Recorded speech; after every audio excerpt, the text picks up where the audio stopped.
Hi guys, this is Shweta here and welcome to day 8 of Doodle's Advanced Workshop. So today we are going to be using a lot of this instead of this, okay? It's not that I will not be using because I need to explain, but we'll be using a lot of brushes. So let me just start. You know by now what we are doing. We are going to be learning the basic techniques of watercoloring, okay? Let me just quickly tell you all the supplies that we need. First and foremost, we need a watercolor sheet. So this is my watercolor sheet. For explanation, I'm going to use my normal sheets, but if I need to draw or give you a demonstration, then I'll be using a watercolor sheet. So this is one. You'll be needing your round brush, okay? This is the round brush that I usually like to use. This is by Princeton, but if you want, you can use any brand that you are having, okay? I'm going to be using this, but you have various other kind of brushes also. You have the flat one, then you have a bigger round one. This is of size 11. This was of size 6. Yeah, 6. And then there's a thin one if you want to give little detailing and stuff, okay? So these are the few brushes, but I don't need these right now. It depends upon the kind of illustrations or watercoloring that I'm doing. I need my watercolor set, so I've got two examples to show you. One is this, and here is another one. So this is my normal camel students watercolor cake, okay? I'll just open this and show you. So this is one that you can use. It's very easy. All the important colors are actually here and here sort of. So you can use this, or the currently I'm using are these ones. So these are my brush stroke watercolor pocket set. I like to use these ones currently. It comes with a brush pen. I have water filled in this, so if I want to do any blending or if I want to just pick colors, I can use this also along with the brush that I have here, okay? I'll show you the palette that I have of brush stroke. So this is the palette, and it opens this way. So I've got all my colors, primary, secondary, tertiary. I've got all the colors over here. Yeah. So this is how my palette looks like. So whenever I need the colors, I'll just spread it out and I can use these colors accordingly. Alright, so this is by the brand Brustro, and this is the normal one, Camel. So I'm not going to be using this one. I've used this enough, you could see that. Currently, since I'm using this, let's go ahead with this palette. Let me keep it here. I won't use this brush pen. I like using my normal brush more because of the quality that I'm using right now of Princeton. So, and I'm very much used to this. But if you want, you can go ahead and use the brush pen, the transparent, where you can fill water and pick up your colors and everything.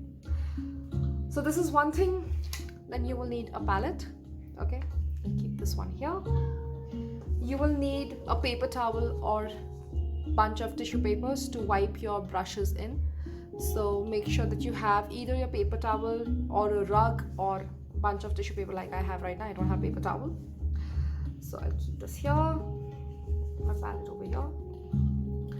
Another important thing that you need is a jar of water, okay?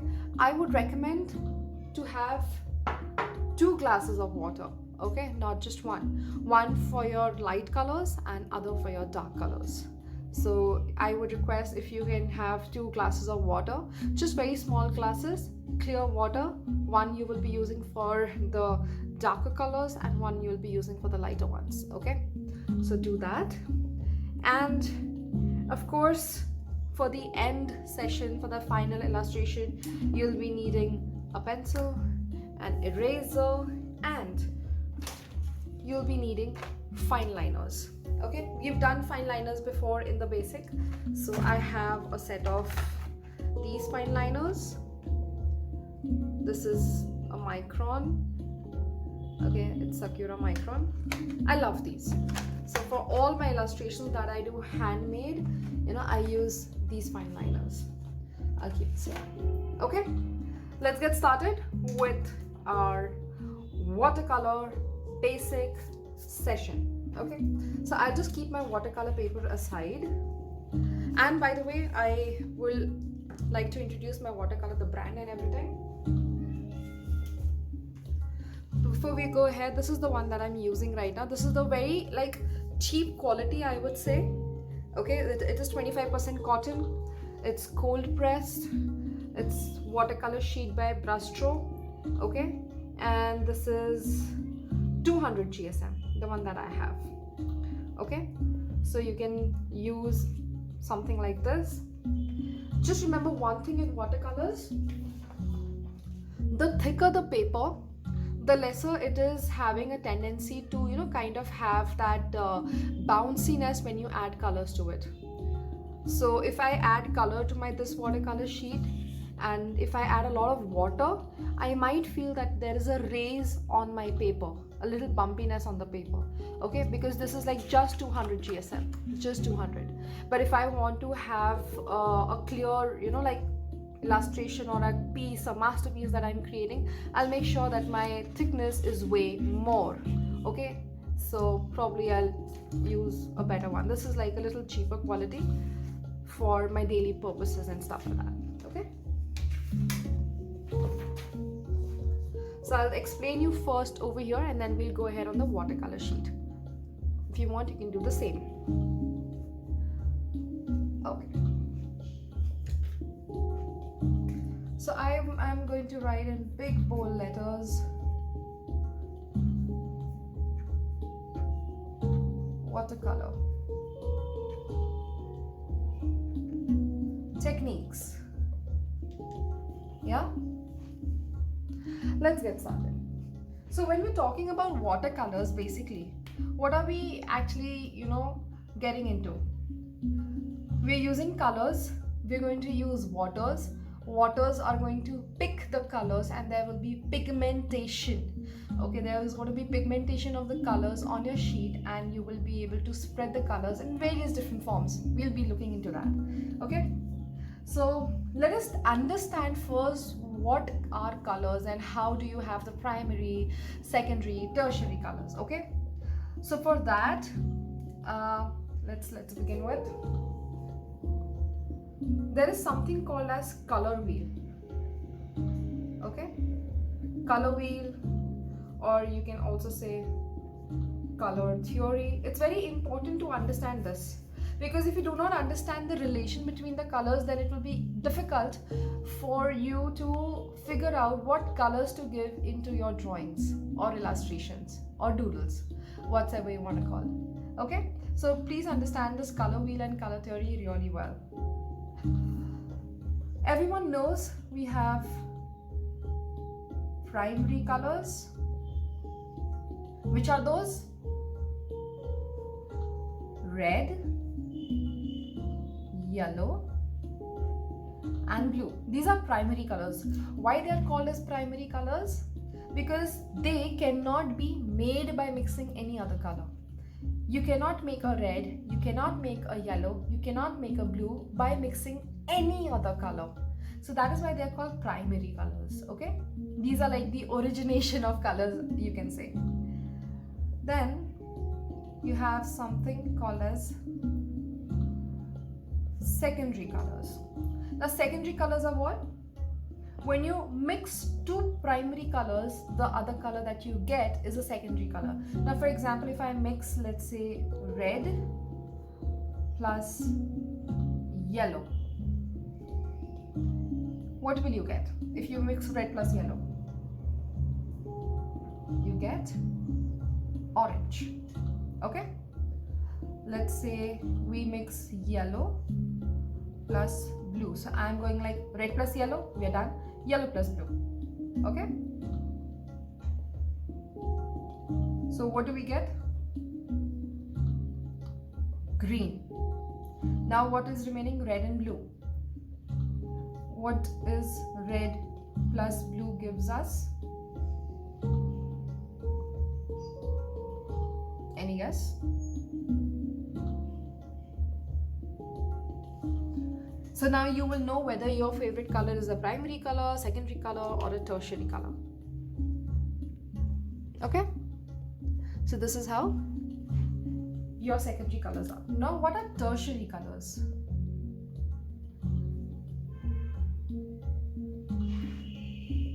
Now tertiary colors is if you mix, let's say, a primary color and a secondary color, it will give you a tertiary color.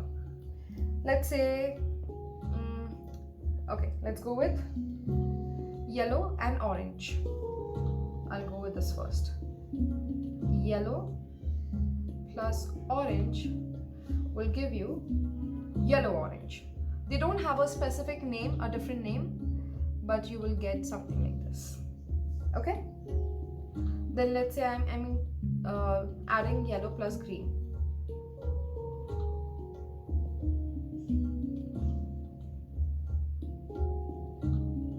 You get yellow-green. Okay? And so on will be the list. Let's say orange and red.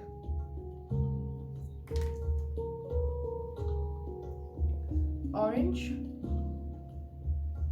and red gives you, actually the name goes like red orange.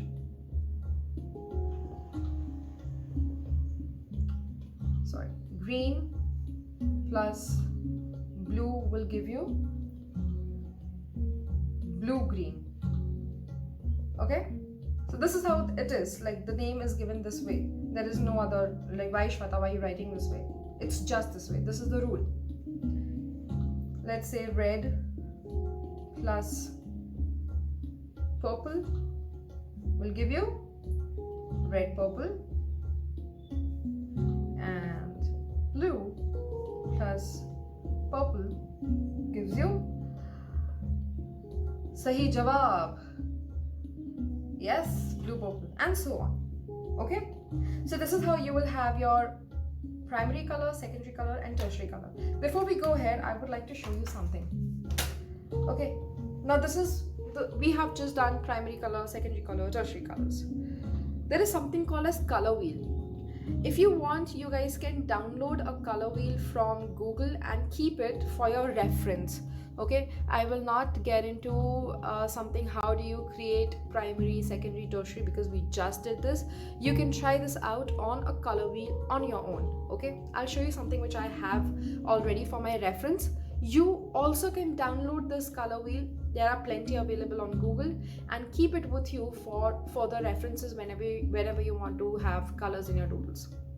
So something like this is called a color wheel. Okay,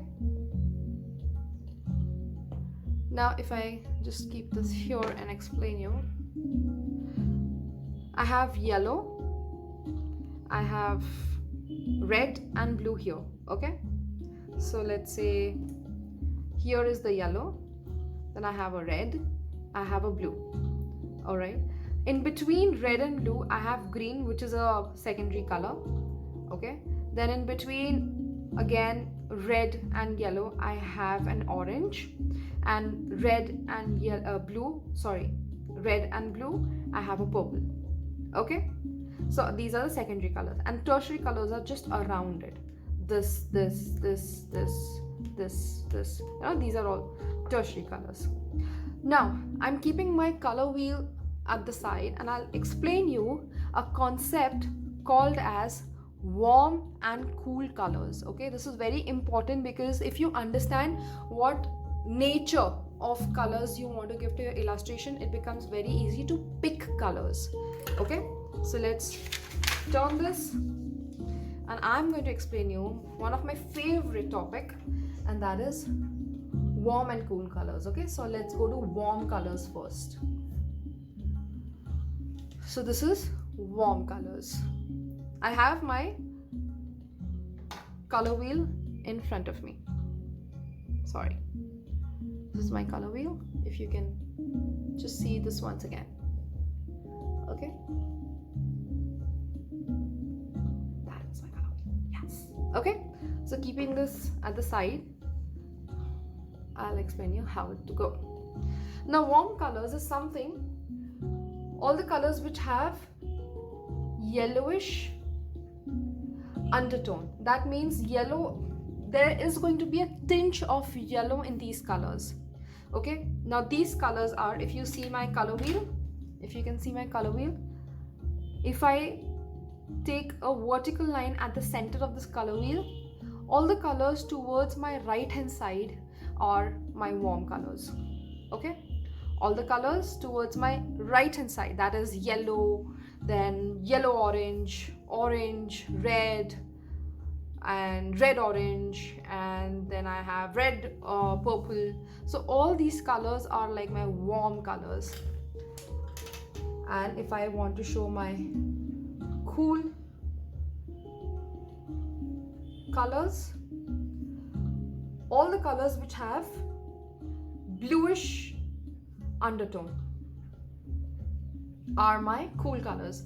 Similarly, if you keep this color wheel and see the left hand side of this color wheel, all the colors which are towards the left hand side, so that is my green, light green, blue, blue, purple, blue, green, you know, all these colors are my bluish, cool colors, because all of them have bluish undertone.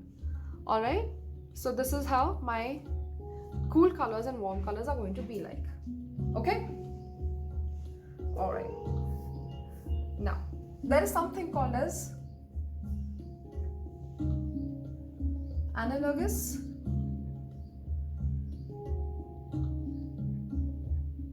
colors. Now analogous colors are basically any three colors by each other are analogous colors. Now for example, yellow, yellow orange, orange. Okay, this, if I club these three, this is one analogous color. If I want, let's say, blue, blue, purple, purple, these three are analogous colors.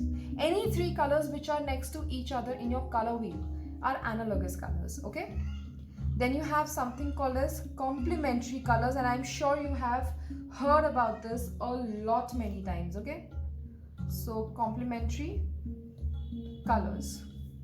Complementary colors are what? Which are diagonally opposite. Diagonally opposite. So something like, if I have my color wheel, these are my diagonally opposite colors. Okay, in my color wheel, these are my diagonally opposite. So blue goes very good with orange, and the warm colors, if I see in this side, my red goes very good with my green side. Okay, yellow goes very good with the purple. So all the colors which are diagonally opposite to each other, they are complementary colors, and you can actually pick them according to their placements. Okay, so complementary colors. These techniques helps you to decide which colors you want to use. Okay, and it also helps you. Now for example, if you have let's say yellow, red and red color as your main color of the illustration, then which colors can go with those colors, this thing helps you out. Okay, understanding? So for example, if I have an illustration where I want to create my illustrations more with warm color, and but still I want some contrast to be there, so that everything pops out and everything is not really in one single line, in one single intensity of colors, but I want something to pop out also. So if I'm using these three colors on my color wheel, probably I'll just use diagonally opposite colors, which are green, blue, so that everything pops out and the illustration has a life into it. Okay, so these are complementary colors. Then you have triadic colors. Now what are triadic colors? Anything which is forming a triangle are triadic. Over here, if I want to form a triangle, you see yellow, blue, red is forming a triangle. So that becomes your triadic color.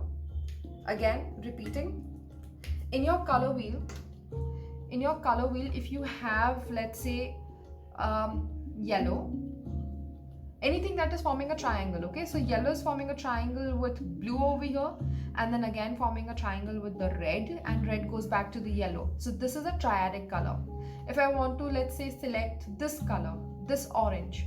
Now this orange is making a triangle with this green. It comes here to the blue and then again goes back. So these three becomes the triadic colors. So anything that forms a triangle are the triadic colors, and you can select them for your drawing. Okay? Alright, so I think this is good enough for you to understand the color theory and the color wheel and everything. Yeah? Let's get on to the watercolors basic. And for that, I am going to take my watercolor sheet. So this is my watercolor sheet. 200 GSM, 25% cotton, cold pressed by Brushstroke. Okay, so I'll just keep this here and we will go ahead. Now when I talk about watercolors, we have a few techniques in watercolors, okay? But before I jump into that, I want you to take your brush. Okay, this is like 6 number brush that I have taken off the Princeton brand. You can take anything that you want. I'm going to clean this in my glass of water and just wipe it off. Okay, and then I'm going to pick colors from my palette. Okay, I'm going to pick colors from my palette. So let's say I am picking, my brush is a little wet. Okay, just a little wet. I am picking one color from this color palette and I am making my blob of blue color. Okay, this is one blob of blue color that I've created. Just one opaque shape, that's it. Okay, do not touch the color again. Do not touch the color again. So I've just made this. Now I am going to dip only the tip of my brush, only the tip of my brush very lightly into the water. Okay, make sure you have 2 glasses of water, one for the warm colors probably and one for the cool colors. So light colors and dark colors should not mix up. So I've just dipped a little water and I'm going to create one more blob of same. I'm not picking color again from my palette. Okay, again dipping in water and creating this rectangle sort of a blob. Again dipping and creating this blob. Again dipping, creating this, and I can go on, you know. I can just go on with this till the time I don't achieve a complete transparency of water. Okay, now with this exercise, what do you understand? Can you see the different gradient of colors that we got with just one pick of color? Okay, I just picked one color, put it on my brush, started, and then I kept dipping my brush tip in water and created this. So this gives you a sense of how you can have your tone, all right, from dark to light, how you can create the tones. You just need to dip your brush, the tip of the brush, in water, and you will be able to create with the same color, with the same amount of color that you've taken on the brush. You will be able to create from dark to light. Okay, let's see a darker color from the warm family. Let's say I take this color. Okay, I'm just activating this color by dropping some water onto it. I personally like using these palettes and cakes instead of using a tube, because that's like too much of a hassle for me. This is so easy, like just drop water, activate the color, and you're done. Okay, all right, so now I take this color, I just created a rectangle, made an opaque, and now I'm not going to touch the color palette. I'm going to dip the tip of my brush into the water Do you see? I already see the light pigmentation of the color. So you do this with me so that you understand. Do you see how it is changing? It is becoming light.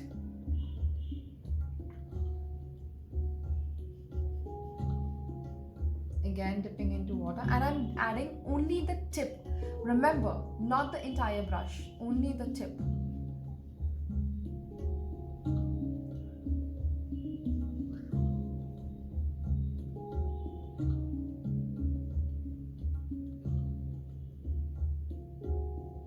And I can go so on till the time I reach the transparency, okay?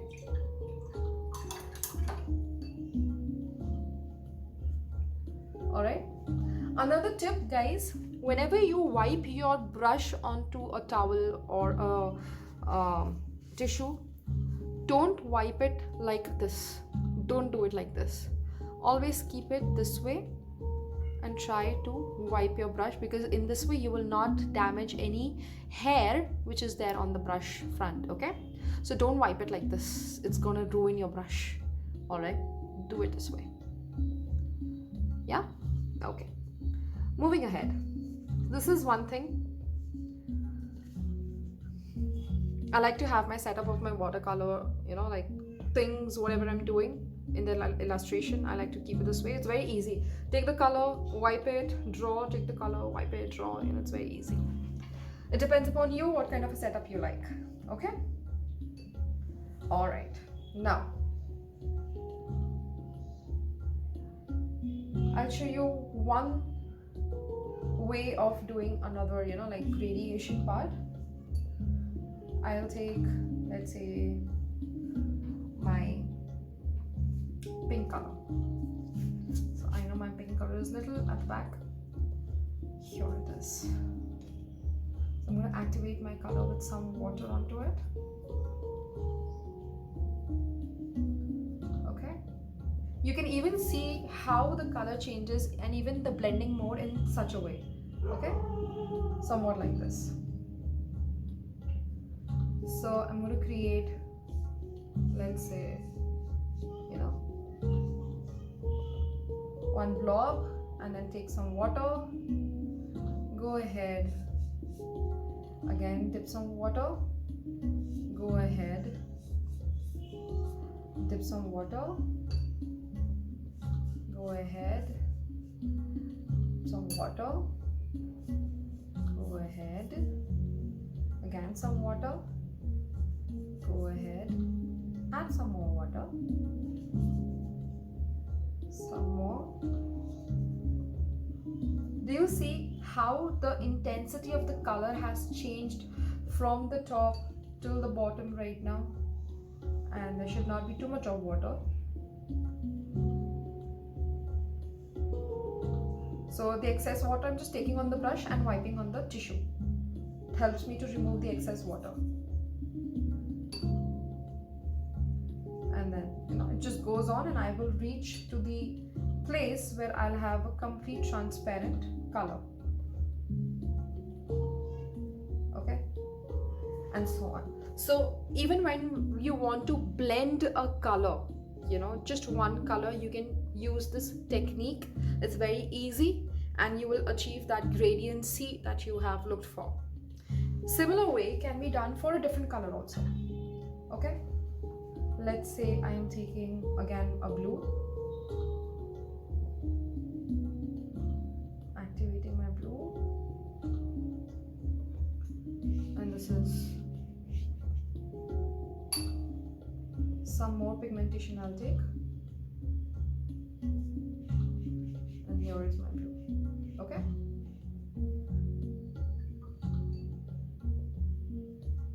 I can go ahead and let's say take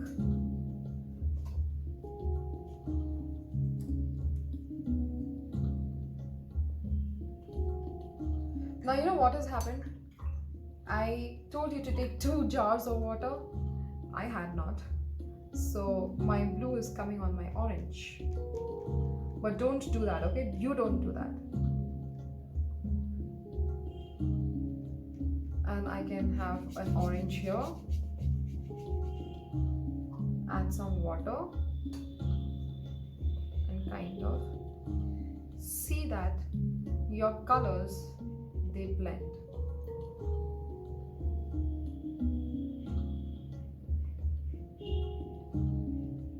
After they dry, they kind of blend really nicely. You have a very good effect if you see this. And if you keep on adding water, just the way I just told you, in the reverse, probably you can keep on adding the blue, and so on. You'll have your gradiency. Similarly for the blue, if I want to add for the blue, I can go ahead and add water that side and have a gradiency effect and blending effect. Okay, so this was about how you can achieve gradiency. Okay, moving on to my, I'll just keep this so that I don't spoil my cutting board because everything is wet. Another tip, additional tip I would like to give you, if you want to know if that your colors have not dried out or they have dried out, just touch the bottom of your paper. If the bottom of your paper is cold, if it is cool, that means your colors are still wet. Okay, here my watercolor sheet is completely dried and it's not cold, but at this side, at this side I can feel that it is still cold. Okay, so you don't have to keep on touching your colors and see, because if I touch the color, you know what will happen? Oopsie, this. Yeah, so don't do this. Instead of checking if your colors are wet, just touch the bottom of the paper, and if it is cool, then let it dry. I don't have time, so I'll just flip. Okay, now basic techniques of watercolors. Let's go through that. First one is wet on dry.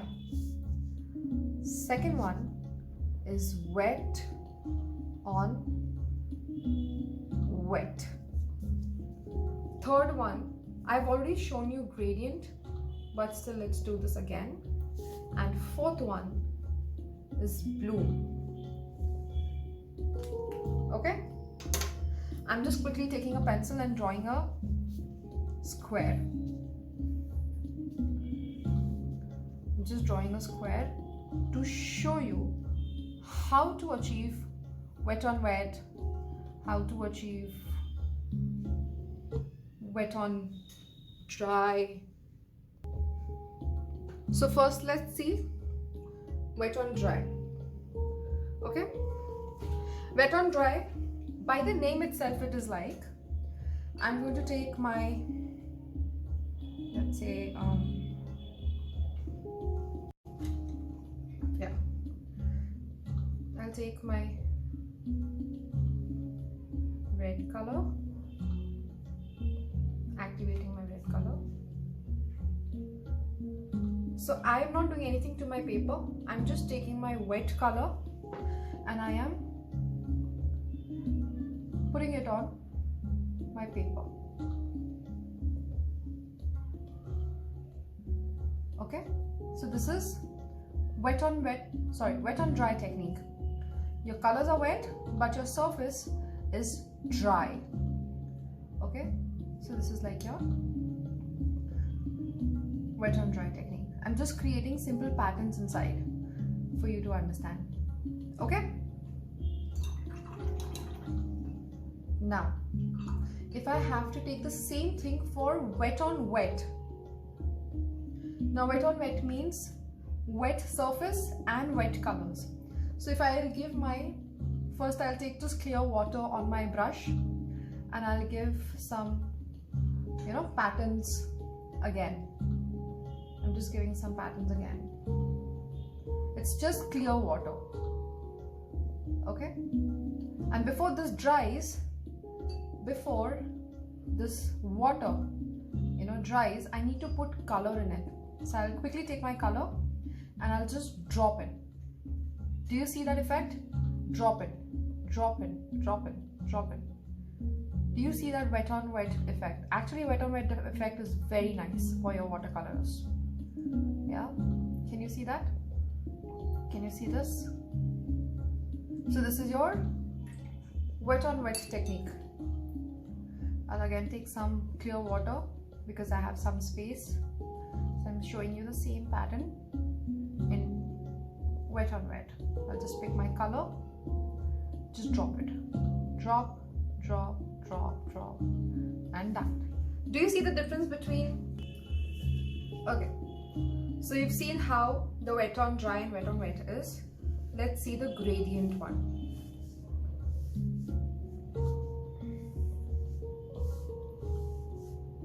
Okay, and the bloom. So the gradient one is, you just take your water, clear water, and fill the space with just water. Okay, make sure you don't pick a lot of water and create a pool of water. You don't want to do that. Okay, so don't create a pool of water. It should be like just a wash of clear water on your sheet. Okay, let's say I'm taking some other color, quickly activating because I don't want this water to dry out. So I'm just, like, do you see how the color is spreading? It is so beautiful. And I'm going to just take the same color and give it some spread. Yeah, and do you see your water is not bleeding outside because I've given it that pool of water that I have given, not the pool but then the other wash of water. So it's not going anywhere, it is just inside, it's not spreading at all.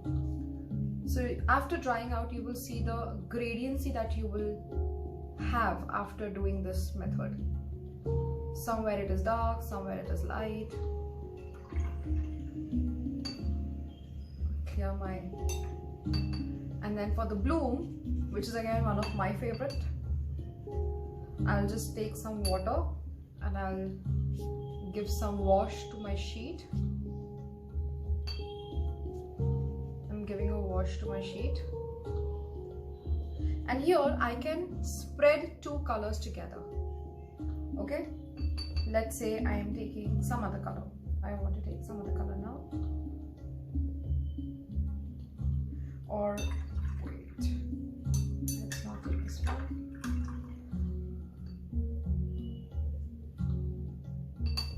Let's use the same one. I just had an idea.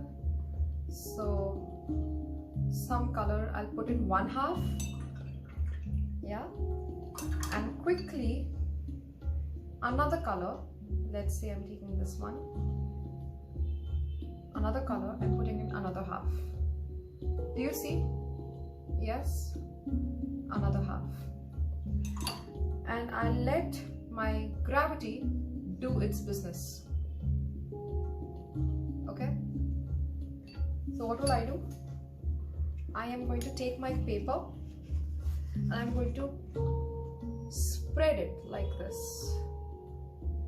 Do you see how it is mixing? I'm going to take this, spread it this way, it is all coming down, then it is all going up, and nice. I have good gradation. Can you see this? Yeah. So when you want to blend two colors together, this is a very beautiful and easy way to do this.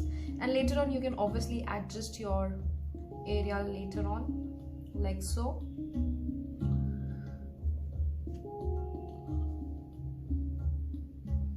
And these are the basic techniques of watercolors. If you feel there is a lot of water in between, maybe you can just pick water from your brush like this, wipe it on the tissue. Pick water, wipe it on the tissue, so that you don't have a pool of water around. It's not that it will not happen, but if it does, just do this way. And I have picked all the excess water, and now you can see that I am having actually very good gradation of yellow and orange. I can just let it stay. after they dry out, their colors are very nice. Also remember one thing, guys, you cannot control, or you don't know how your watercolors are going to react, okay? Because they have their own ways. You need to do these set of practices, wet on dry, wet on wet, gradient, bloom and everything, and the way your watercolors will come out, I'm sure it is going to be really very amazing. Okay, so these are the few basic watercolor techniques, and these are the few things that you need to keep in your mind about the color theory, the color wheel, and warm color, cool color, analogous, complementary, and triadic. Okay, so this is it for your watercolor session. Now, what you got to do, you will be making your final assignment, okay, of this workshop. So when you're creating your final assignment, I want you to create an illustration, a complete story illustration on a watercolor sheet. Okay, let's see what I'm talking about. I'll keep this aside.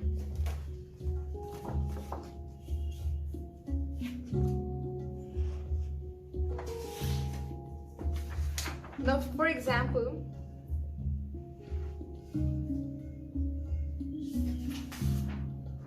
I have the sheet with me. Okay, now for example, I have this sheet. Now it's up to you whether you want to have a portrait or whether you want to have a landscape. Okay, whether you want to have a portrait or landscape, it is totally up to you. And what you can do, have a story, have an idea that what illustration you want to show. You got to have characters, you got to have a background which should have some story. Okay, it should convey something to the audience. All right, so you need to do that and color it with your watercolors. So you'll be doing that on a watercolor sheet, not on any other sheet. Okay, please do it on a watercolor sheet, and I'll show you an example how you're supposed to be doing it. Keeping all the color theory and everything else in my mind, I'll just keep this aside because I don't want to spoil my sketchbook from the top. So it's very easy to, just close the pocket palette. It's very easy, it's just done. So, and that is why I like it actually. Okay, now, this is my watercolor book. Okay, and an illustration that you need to do. I am giving you an example. It's just an example. Do not replicate this. Try to come up with something on your own. So this is how you are supposed to be doing. If you can see the illustration, I'll just try to zoom in a little. Yeah. So this is my illustration where a girl is sitting at a balcony and she's having her coffee, and there is wind blowing and everything, and she's just enjoying. This is actually, I'll tell you the story behind this. This is actually my balcony, and all the houses and trees and greenery around it and everything. And this is what I have done many times during the lockdown period, where I just sat on the chair and had coffee in my hand, and there's like wind blowing and everything, and it was very quiet. Important, very quiet, because it was lockdown. Nobody was outside, no vehicles, no vendors, and so it was very, very quiet. So I really used to enjoy sitting over there. So this is my illustration. This is how you got to do. Create an illustration and make sure that you color it. Keep in mind the warm colors and the cool colors. If you see over here, my majority of the idea was warm colors. Okay, but then I didn't want too much of warm colors everywhere, because then it would have become one patch of warm colors. To make things pop out, I added cool colors. Now for example, cool colors in my plants, the sky, so there I added some cool colors so that everything else in the warm stands out. Okay, so this is how you need to kind of figure out what color scheme that you need to use in your illustration. So this is going to be a final product of the workshop, where you can include doodle characters if you want, or if you want to include characters that you have learned in this workshop, you can include that. You can include animals, If you want to, you can create anime also, but I would suggest you don't create anime illustration right now. Try to create doodle illustrations, which is going to make you more confident. Okay, and that's about it, guys. And you know what to do. You have to take this illustration in your hand, get a picture clicked with yourself, take a selfie or ask someone to click, and send it to me over the email as your final project. Yeah, so all the best to you all, and I'm really excited to see your illustrations after this workshop. So take care of you all, and I'll see you guys again soon. Keep doodling, stay happy, and stay fit, guys. Bye everyone.